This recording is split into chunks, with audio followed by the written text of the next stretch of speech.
Hello, and welcome to the Narrowing Path, Walking the Spiritual Walk. My name is Steve Van Anderstein. Thank you for joining me tonight as we do the chapter review for chapter 16 from the book I Was a Pagan by B.C. Kitchen. Right, here we go. This is one of the original printings from Hodder and Stoughton in England. This is the one I actually read out of. This is the one I will be referencing. This is just a modern reprint of it. Facsimile reprint of it. It's exactly the same pages, page structure and everything for it. So looking forward to it tonight. And just again, wanted to say thank you everybody for your support for the channel.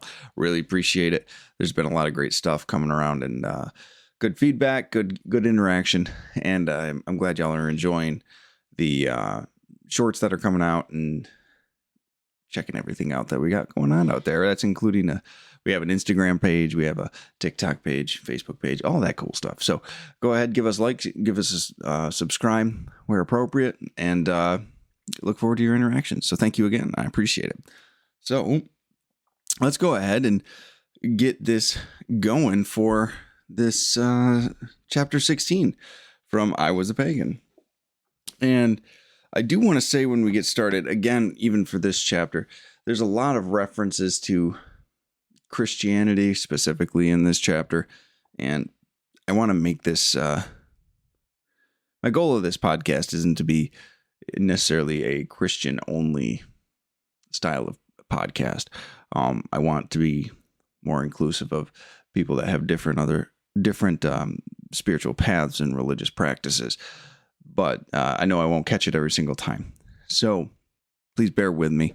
But no, we're talking in general on this podcast of a much broader understanding of spirituality and a God of your understanding and a power greater than yourself as you see fit to define. So I wanted to say that at the beginning of this because this whole thing, the chapter title is The Business of Being of Use to People, which outright you wouldn't actually necessarily associate that with anything necessarily religious. That being of service concept comes in a lot in recovery and spirituality talks, but it doesn't really have necessarily being of use to people can mean a lot of things, right? But the subtext of it is called creativeness, which is an interesting subtext when you are talking about this type of content, especially in the reference to the chapter title of The Business of Being of Use to People. So I'm going to read right where we start in this chapter. And it's about, the second half of the first paragraph on page 234, if you're following along. And he says this: I know now, however, that the most creative work is to create in people first a longing to know and then a definite knowledge of a living Jesus Christ. So right out the bat, he is giving us the context and what he means by creativity, what he means by being creative, right? He's not talking about just an artistic influence on something, or an artistic expression of some sort, or an interesting way to present. He's talking about more so helping to facilitate someone's ability or someone's experience of having a spiritual awakening, right? To having a spiritual experience overall, right? So that's what he means. He stated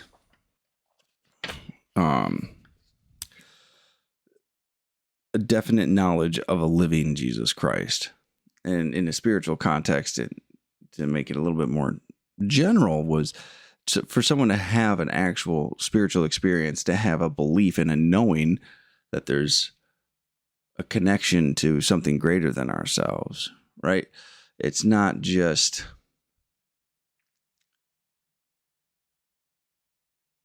us going through this world. He wants to inspire this energy that he labels as creative energy to help create people that are aware of this spiritual domain, right? So it's a different kind of take on that word creativeness, creativity, and I actually kind of like it. I enjoy the way he implements it, right? Because what is of everything we could do, what's the most creative thing? What could be the most worth our time to actually be a part of creating?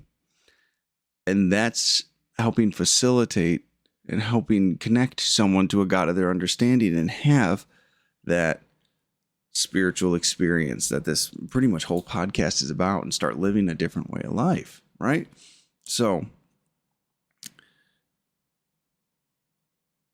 he equates this really to creativity as being an inspiration for somebody to have their own spiritual experience with a God of their understanding. That's kind of the way to sum it up, in not necessarily Christian terminology. And there's a lot of people that have taken that mantle on. There's a lot of people that feel like that is the sole intention of what they're here to do. I mean, to be honest, that's one thing that I hope to do when starting this podcast, is put information out there and to put a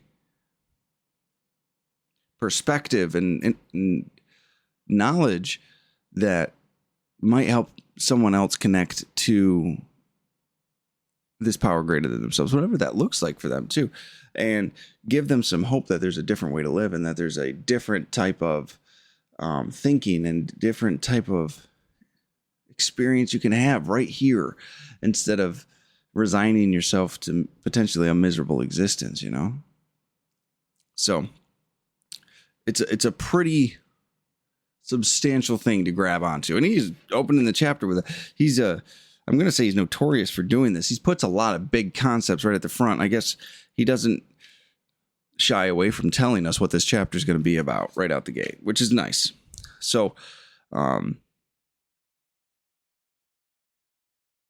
next he goes into why in this next chapter, or in the previous chapter, how the advertising wasn't really the solution for the church. It was the message that the church was bringing, right? So I'm going to read a little bit on 235 as to his follow-up from that, really. A creative minister, therefore, must be a prophet, not simply a performer.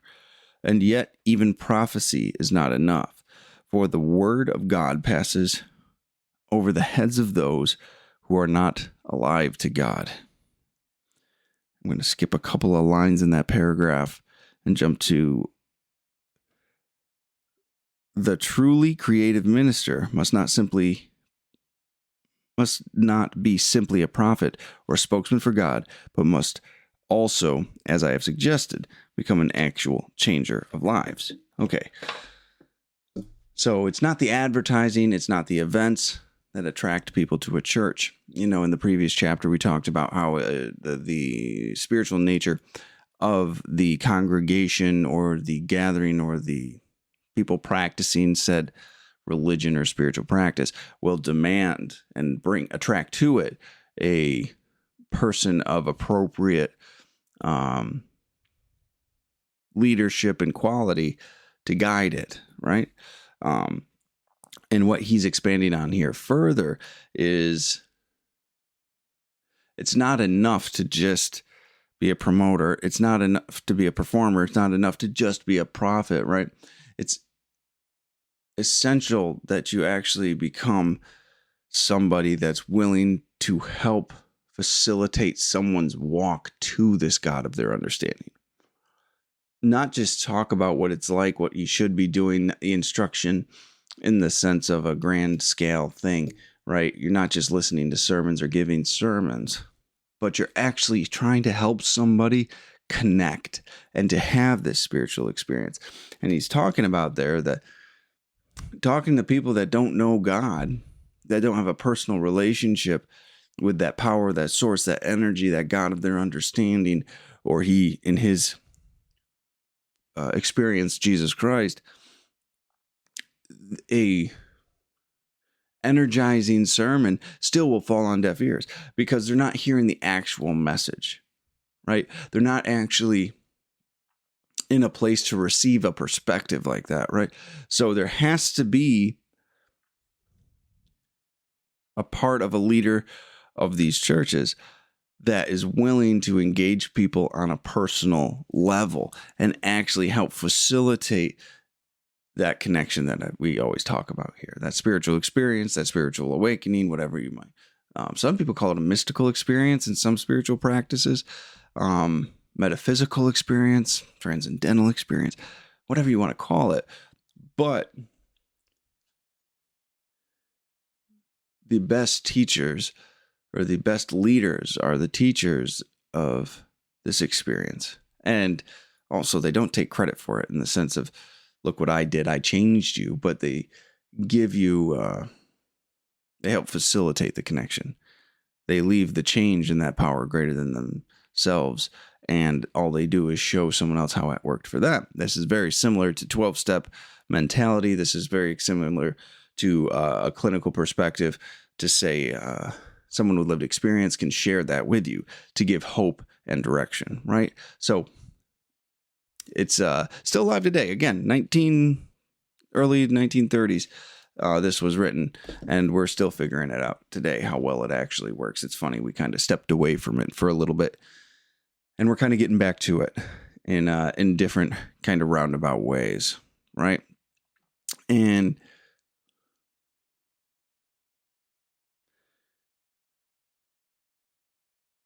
it's interesting that he uses the phrase changer of lives there. I think that was it specifically, right? Yeah.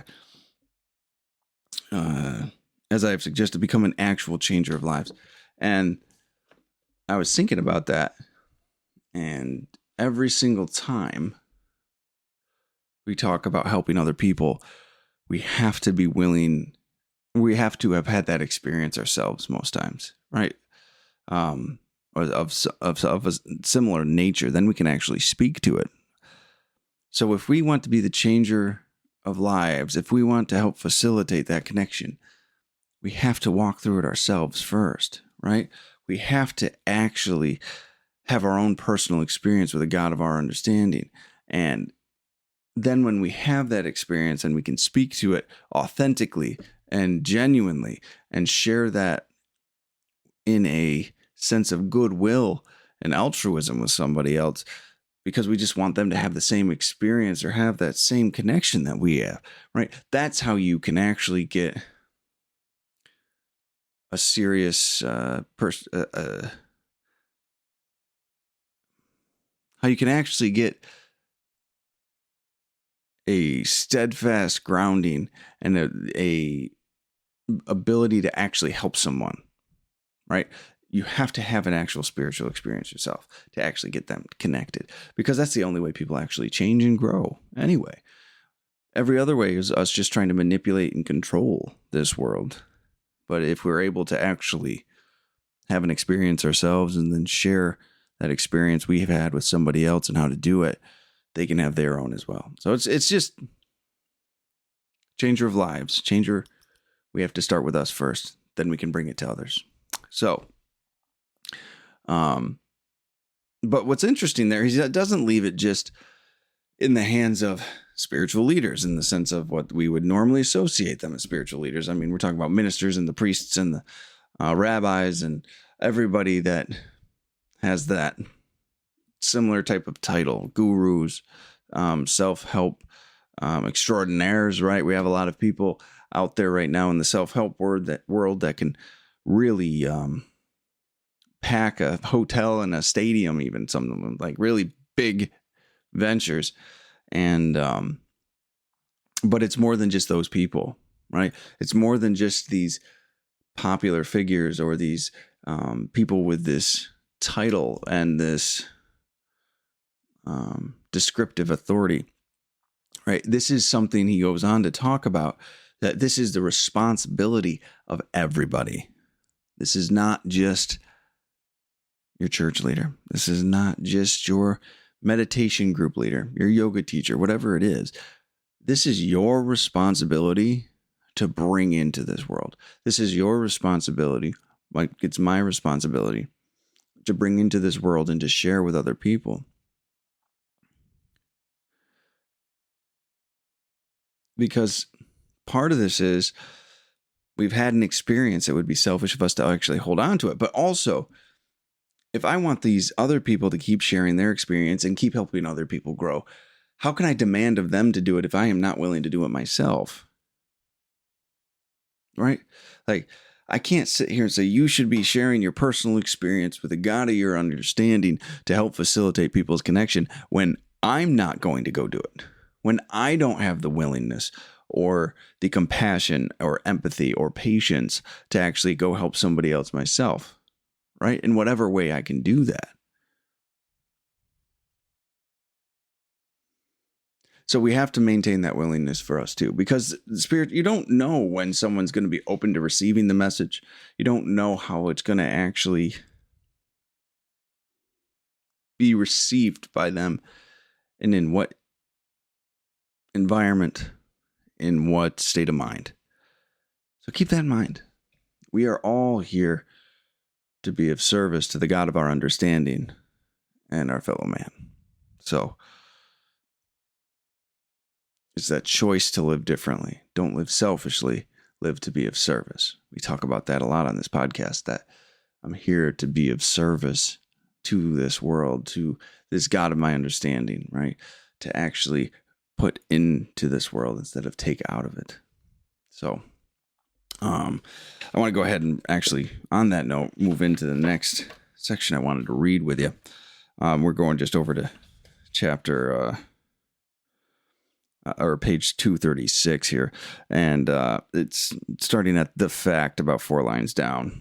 So, the fact that I am in the advertising business, not a professional minister, does not excuse me from working towards the same goal. And the fact that I may write books rather than sermons does not excuse me from the task of writing as a prophet, nor does it then excuse me from that second and equally essential task of creation, the bringing of people whom I have interested to a definite experience of Christ. I stumbled over that so much when I read this chapter for the actual chapter reading, right? But he's saying that it's our responsibility to put this into everything that we do. It's our responsibility to practice this in all of our affairs. I think he might even say that at some point in this chapter. Yes, he does. On the next page, he talks about that. But so whatever your profession is, no matter what social circles you hang out with, no matter what your engagement is in the world, it's your responsibility to bring this spiritual message with you into all of those areas, right? To practice the way, this principled living, this virtuous living that we've been taught from these respective spiritual establishments, or these spiritual practices, religious practices, whatever you might want to call them, right? Whatever that connection to a God of your understanding has helped you facilitate, and the direction that you've received from that. Excuse me. It's our responsibility to do that. And doesn't mean you've got to go change and be a minister. That's what he's saying here. You don't have to go and start a church. You just bring it into your job that you're doing right now. You bring it into the relationships that you have right now. You bring it into your marriage, your friendships, right? And that's where it actually shows up. We bring it in all that we do, thought and conduct and behavior and habit. And what occurs then is people become attracted to you, right? There's a principle or a tradition in 12-step groups. It's called attraction rather than promotion. No one wants to be, very few people would want to be yelled at on a street corner, or someone ministering to them when they weren't planning on having that experience that day, right? But when someone sees how you're living, when someone actually can tell that you're a changed man or a changed person, and wants to know how, wants to know why you're operating differently than everyone else, wants to know why that in advertising you're one of the honest people, right? And how that works for you and what inspired that. That is what attraction rather than promotion actually means. By the way you live, people will know there is something different about you. And then you have to actually be willing to share your experience and then allow them to share theirs. Allow them to actually confide in you. That's actually what he goes into next. Also, all of these chapters, just as kind of a side note, are titled "This Business of," right? And in this chapter, it kind of tells you why he titled it that way. At the bottom of 236, it says, "It has failed to further the business of real life," right? So he writes these. Each one of these chapters is a breakdown of the business of real life. So this business of living a different way of life, and each chapter is a different section, which seems self-explanatory, but I do like how it all could be wrapped up under one heading, this business of real life. So I thought that was kind of interesting that he put that in there. But we're going into this next part, though, where he's talking about you have to conduct yourself in a way that's attractive to people, and then people are going to approach you and ask you, why do you conduct yourself this way? Why do you actually live this different way of life? How come you stand out from everybody else that does it this other way, that works in this field in other capacities, right? Like you become distinctly different because you become a man of character, an individual of character and principle and moral and integrity, right? Because you're living a different way of life. And what that'll do is that'll bring people into your circle. That'll bring people into your life that are looking for help facilitating this connection that you seem to have because of the way you actually live, right? So he talks about even writing this book that if people aren't getting spiritual growth out of it, right? If this isn't helping nobody, that he's kind of failed at that endeavor, right? He wants to offer his experience for someone to relate to. And he gives this, and when that happens, because it will happen, if you have a spiritual experience, if you're having a spiritual awakening, and then you go and put that out there available for other people to actually engage with, you're going to get people to approach you and say, what's going on? Now, there's this very big next step. And this is what he's talking about with helping facilitate this, right? Helping to be creative. Because there's the inspiration to change, but then there's the facilitation to the God of their understanding, right? That actually allows them to change, right? You inspire the change by your own personal conduct, the sharing of your story. But what is that piece that helps facilitate it? And he talks about it, how he would always share his experience with people and all this other stuff, but he never wanted to actually stop and listen and ask the other man, hey, what are your problems? What's ailing you?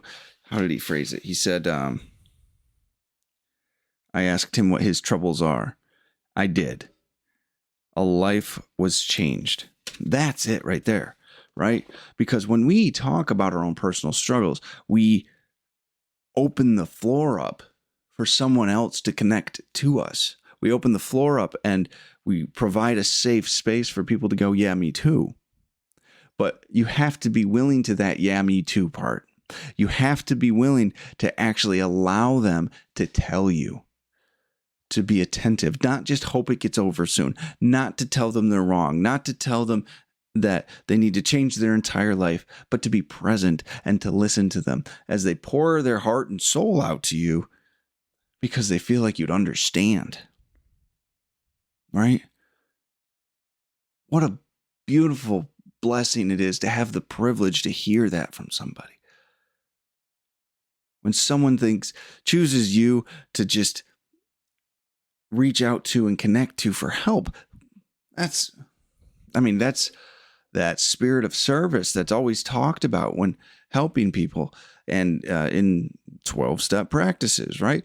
That 12th principle, or that the principle of the 12th step is service. And it's this type of service. Again, this is the Oxford group, which Alcoholics Anonymous branched out of, which then inspired the rest of all the 12-step programs. So they're all based around literally some of the same fundamental principles, right? But this is that important piece, right?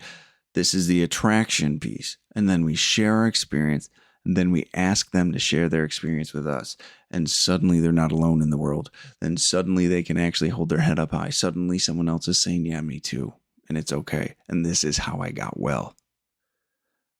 That is powerful. That is, and he says it even in the book, this is some of the most important work he's ever done. And he talks about it in the sense of the businessmen that he's had approach him, right? The other advertisers that he's been able to actually show a different way to live. He labels that as his most important work in his entire life. Helping someone connect to this God of their understanding. And I got to tell you, that's been my experience too. Anybody that I can actually sit down and help, whether it's someone suffering from substance abuse or alcoholism, or whether it's codependency, grief, whether it's mental health, whether it's just life is just hard for them sometimes, whether it's including anxiety, depression. If I can sit down and share with someone my experience, and then they feel comfortable enough to share their experience with me, and trust and have a little faith that it could be better. What a blessing. What a blessing that is. That is the most important work that I've ever done as well. And he talks about how, we want to influence, and he's tried all of these ways to help correct these areas of life, like what he talked about, politics and business, and helping the social services field and education, right? Like we've talked about all these places in particular and how we've wanted to actually have an impact on them. And in each one of those previously in the book, we talk about how he had to change himself, right? But then in this chapter, he talks about he changed himself, and then he shared his experience. And when others were changed, they went out into those fields, right? He talked about how he was never able to reform the business enterprise himself, but he helped a businessman connect to God, and then business changed for that man too. Right? It's that one thing at a time. He talks about how he could never help correct a church or help a church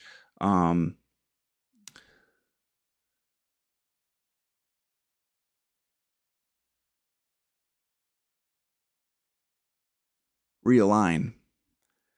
But he shared his experience with a minister, and a minister then had an experience with a God of his understanding, right? How he couldn't change the social services field, but he was able to help a social worker who then changed it. An assemblyman changed politics. A school teacher helped change education in his school, right? So when we connect with the people that are a part of these larger facilities, or that are a part of this way of life, that in these areas of life that we want to help, that is how people actually get help. That is how things actually change. You go to the people that are a part of it, and you connect, and you have the opportunity to facilitate an experience with a God of their understanding, to have a spiritual experience, to have a spiritual awakening with that source, that power, that universal energy, that God of their understanding, Jesus Christ, if that is what you choose to believe, any other definitive religious practice, whatever it may be. But when that individual takes it back to their field of work, and they change their behavior, and they place themselves into a position that displays their integrity and their changing of ethics and morals and principles, and then other people go and approach them, right? They're bringing this spiritual experience with them into the world. That's practicing these principles in all your affairs. That is attraction rather than promotion. That is this living piece that we all struggle with sometimes. So, to close this out this week, I want to go ahead and I'm going to read the last paragraph here. It's on page 239. I'm going to read where it's the proclaiming all the way to the end. Proclaiming the kingdom of God and winning people to Christ is not the business of the minister alone. It is not the business of the advertising man alone. It is the business of the architect, the plumber, the housewife, the farmer, the schoolboy, and the president of the United States. It is the duty of everybody, and not only in a church or on Sunday, but every hour of every day. It is, in short, the surest standard of usefulness for anyone, anytime, or anywhere. All right. So again, it's just this restatement and buttoning up of the fact that it's not just on Sundays, it's not just on weekends, it's not just in evenings, it's every minute of every day we get to practice this different way of living. We get to bring it with us in all of our interactions, our thoughts, our behaviors, our beliefs, and our intentions. Right?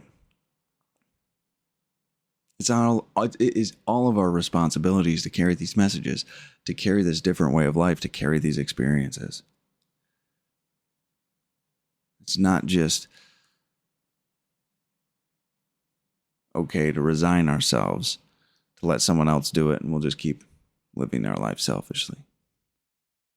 We have these experiences to give them away. And I do want to say one thing, that we talk about this kind of stuff, and I bring it up, and I believe in it.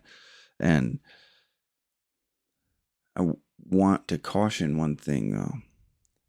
Remember that our role is to share our experience and then help facilitate someone else to have their own experience with a God of their understanding.